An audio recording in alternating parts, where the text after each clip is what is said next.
uma cidade onde a vida pulsa a cada esquina. Das pizzas que conquistaram o mundo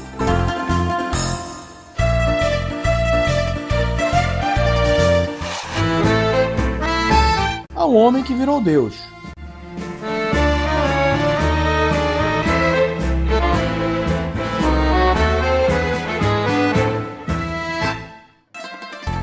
No coração do sul da Itália, às margens do mar Mediterrâneo e sob o constante e imponente olhar do Vesúvio. Aqui, o céu parece ser mais azul, a comida mais saborosa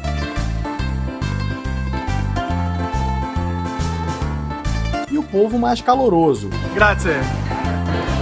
Um lugar intenso, caótico, verdadeiro e, por causa de tudo isso, inesquecível. Aqui, ó, passa a mãozinha, ó, o narizinho dele tá brilhando, polido. Aí, ó. O rolê da vez desembarca em Nápoles.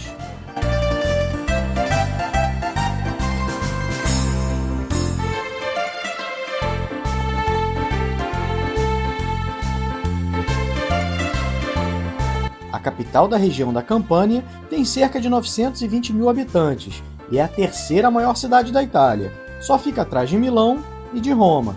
Nós partimos de Berlim e o voo durou cerca de 2 horas. O aeroporto internacional de Nápoles é o principal do sul da Itália e o quarto mais movimentado de todo o país. De lá, pegamos um táxi coletivo, uma van, até o centro da cidade. O trajeto durou uns 15 minutos e custou 4 euros. Você também pode pegar um ônibus pelo mesmo valor. Já na estação central, a Nápoles Garibaldi, fomos de metrô para o nosso hotel. Aliás, as estações de metrô de Nápoles são um caso à parte. Na Piazza Garibaldi, essa estrutura arquitetônica feita de metal, com as escadas rolantes suspensas cobertas por aço inoxidável, cria um efeito de espelhos que refletem os passageiros e a luz natural que vem lá de cima da praça. Bem legal. Já Toledo é reconhecida por ser uma das estações de metrô mais bonitas do mundo, pela combinação única de arte, história e arquitetura.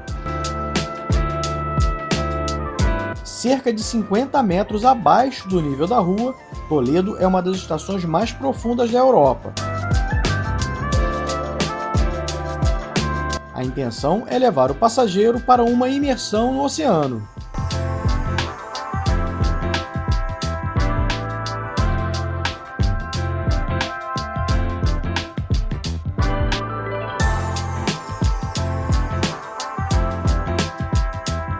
Uma boa dica para explorar Nápoles é através do passeio panorâmico em um desses ônibus.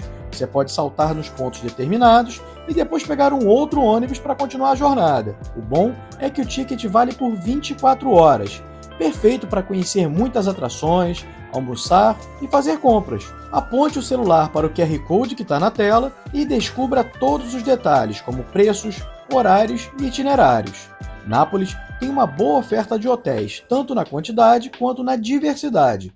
Nós, por exemplo, ficamos hospedados no bairro histórico de Monte Calvário, em uma confortável suíte que custou cerca de 80 euros a diária. Ao lado dos bairros de San Giuseppe e Avocata, Monte Calvário faz parte dos famosos Quartieri Spagnoli.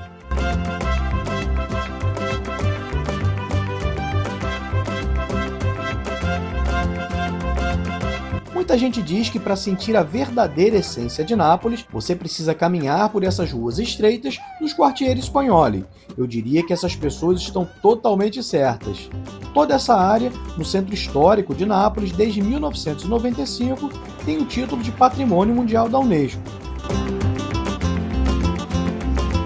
Esses bairros foram construídos no século XVI, durante o domínio espanhol, com o objetivo de abrigar as tropas do exército. Com o passar dos séculos, esses becos, vielas e construções históricas passaram a ser ocupados por classes populares e operárias.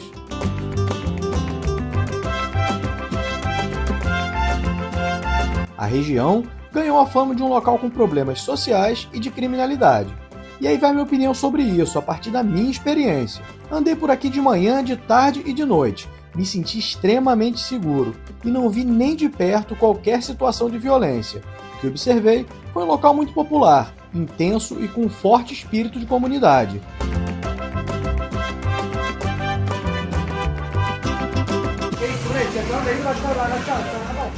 Minha dica é, vá sem preconceitos, sem amarras, e mergulhe nessa autêntica experiência. A única ressalva que faço é para você andar com atenção. As ruas bem apertadinhas são compartilhadas, além das milhares de pessoas que passam por aqui todos os dias, também por carros, motos, aliás, muitas motos.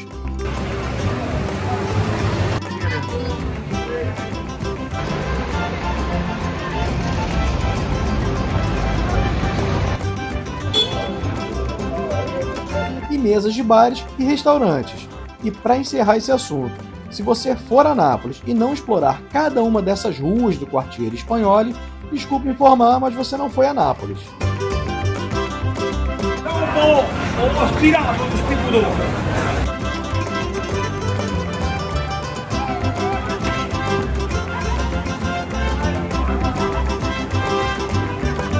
Andando aqui já pelo centro de Nápoles, né? Consegui achar aqui o primeiro Aperol por €1. E geladinho, tá bom. Para quem é fã da bebida laranja e quer pagar um preço justo, o Quartiere Espagnole é o lugar certo. A ideia dos comerciantes é atrair tanto os turistas quanto os moradores locais. Muito legal. Hidratação feita, continuamos a caminhada pelas ladeiras do centro histórico de Nápoles. Em uma delas, chegamos ao Largo Diego Armando Maradona. Maradona e Nápoles, uma das relações mais intensas e simbólicas da história do futebol, que vai muito além do esporte. Uma história de amor, identidade e redenção social. O largo fica em uma pequena praça no coração do Quartiere Espagnole.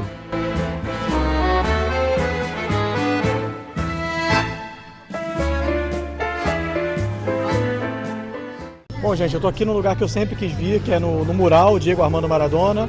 É emocionante a devoção, né, que o povo de Nápoles tem pelo Maradona. E não é para menos, eu tenho os números dele aqui, ó, minha colinha aqui. Ele tem 252 jogos oficiais com a camisa do Napoli, 115 gols e 78 assistências. Além disso, ele ganhou 2 campeonatos italianos, os primeiros do Napoli, e ganhou a Copa da UEFA, que é a atual Liga Europa. Ou seja, é um deus aqui, realmente, um ídolo. No ano 2000, a camisa foi aposentada, né? A camisa 10 do Napoli foi aposentada. E depois que o Maradona faleceu, em 2020, o estádio São Paulo passou a se chamar Estádio Diego Armando Maradona. O mural foi pintado em 1990 por Mário Filardi, um morador local e torcedor do Napoli, quando Maradona ainda jogava pela equipe.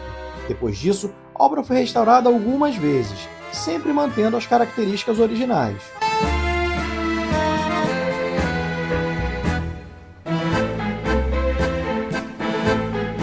Para você ter uma ideia da grandiosidade desse lugar, em 2023 o Largo Diego Armando Maradona foi a segunda atração turística mais visitada de toda a Itália, atrás apenas do Coliseu de Roma. Para os napolitanos, Maradona foi mais do que um craque, era um símbolo de resistência do sul pobre contra o norte rico. Muitos napolitanos consideram o argentino um santo laico, e caminhando pelas ruas da cidade, podemos comprovar isso através de murais, santuários, bandeiras, tudo o que se possa imaginar.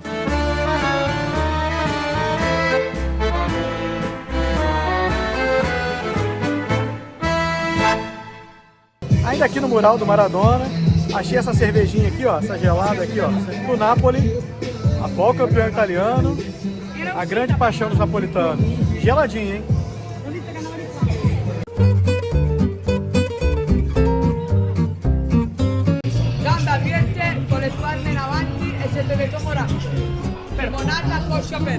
Limonada coxa aberta. Okay. Agora eu vou provar aqui, que é uma tradição aqui de Nápoles, que é a limonada da coxa aberta. Você tem que beber e abrir as pernas, senão você vai ficar todo molhado. Vamos ver como é que é isso aí. Atenção, ele tá preparando aí, ó. Por aqui, atenção. Lá, rápido. Lá vai. Tudo, bebi tudo. Em uma das entradas do Quartiere Espagnole está a Via Toledo, uma das mais famosas e movimentadas de Nápoles. A avenida, que foi aberta em 1536 por ordem do vice-rei espanhol Pedro Álvares de Toledo, tem muitas lojas de famosas grifes internacionais e italianas, além de cafés e restaurantes. Destaque para a elegante Galeria Humberto I.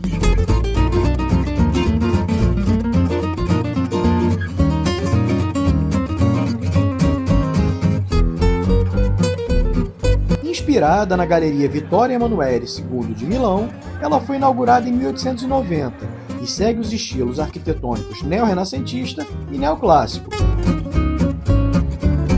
A galeria tem uma planta em forma de cruz, com 4 entradas principais. No centro, a 57 metros de altura, uma cúpula de vidro com estrutura metálica.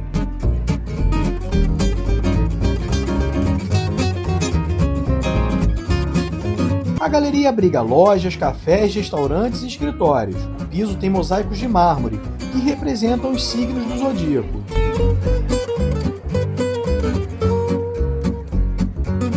Aí vai uma boa dica. A Galeria Humberto I fica aberta 24 horas por dia. As lojas fecham às 8 da noite. Mas se você quiser admirar a arquitetura, os pisos e tirar boas fotos, faça como eu fiz e vá à noite também, quando o movimento é bem menor.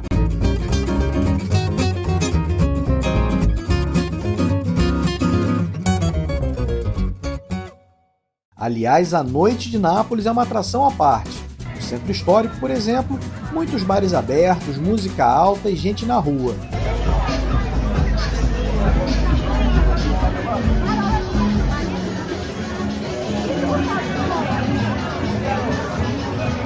Se quiser só jantar, também está valendo. Muitos restaurantes ficam abertos até tarde. Você também pode caminhar com mais tranquilidade por algumas áreas que durante o dia ficam super lotadas. Um bom exemplo é o Largo Diego Armando Maradona. Você já viu como fica. Detalhe para a janelinha do mural aberta. O bairro de San Ferdinando, que fica na parte sul do centro histórico, é uma das áreas mais elegantes e culturalmente ricas da cidade.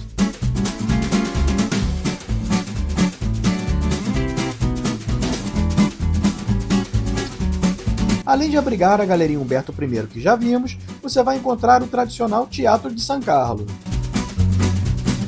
Eu já estava achando tudo muito bonito, mas quando eu cheguei na Piazza del Plebiscito, meu conceito de beleza mudou.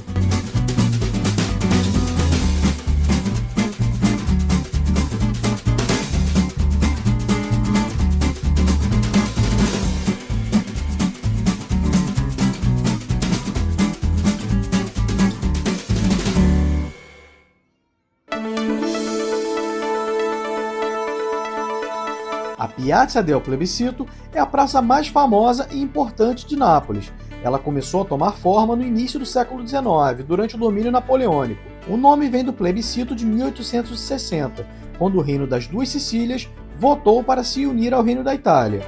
Hoje é palco para shows ao ar livre, celebrações, protestos e eventos públicos. Ela fica entre o Palazzo Reale, antiga residência dos Bourbon, e a Basílica de São Francesco de Paula. A Basílica foi construída entre os anos 1816 e 1836, por ordem do rei Ferdinando I de Bourbon. A estrutura foi inspirada no Panteão de Roma, com uma grande cúpula em estilo neoclássico. O interior tem belos altares, mármores e obras de arte sacra.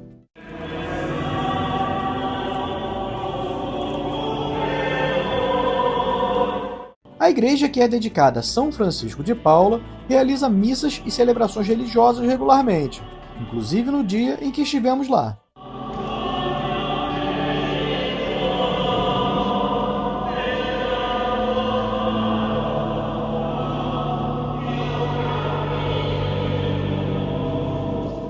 A religiosidade é uma marca do povo italiano. A menos de 3 quilômetros da Piazza del Plebiscito está o bairro de San Lorenzo.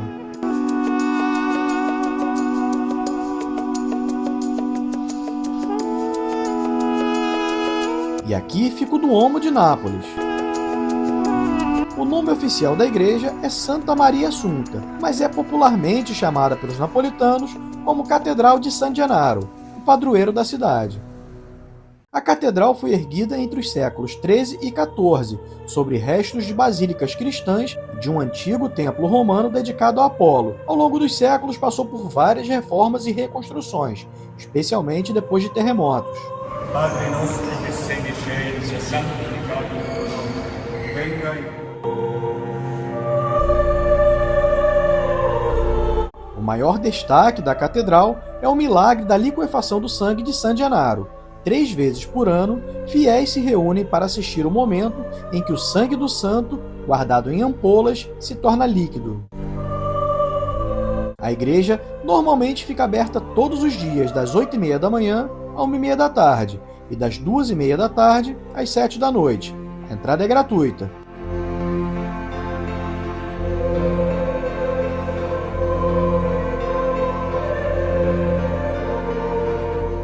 E quem visitar a Catedral de San Gennaro até 5 de outubro vai ver na fachada esse gigantesco mural, chamado Chi sei Napoli, em português, Quem é você, Nápoles? O mosaico com mais de 600 fotos de napolitanos é obra do artista francês Jean René, conhecido como JR.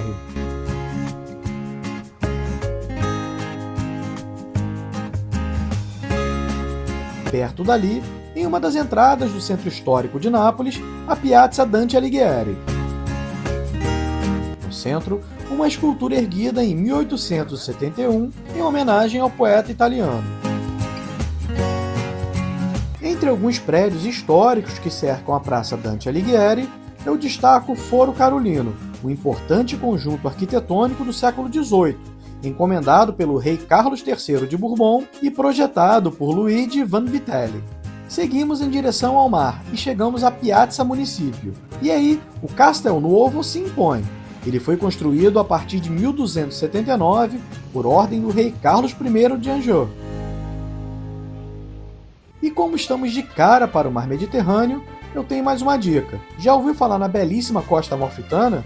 Nesse QR Code, você vai encontrar todas as informações de um passeio de barco, saindo do Porto de Nápoles, com paradas em Sorrento, Positano e Amalfi. Caminhe pelas ruas estreitas das vilas turísticas e conheça paisagens deslumbrantes.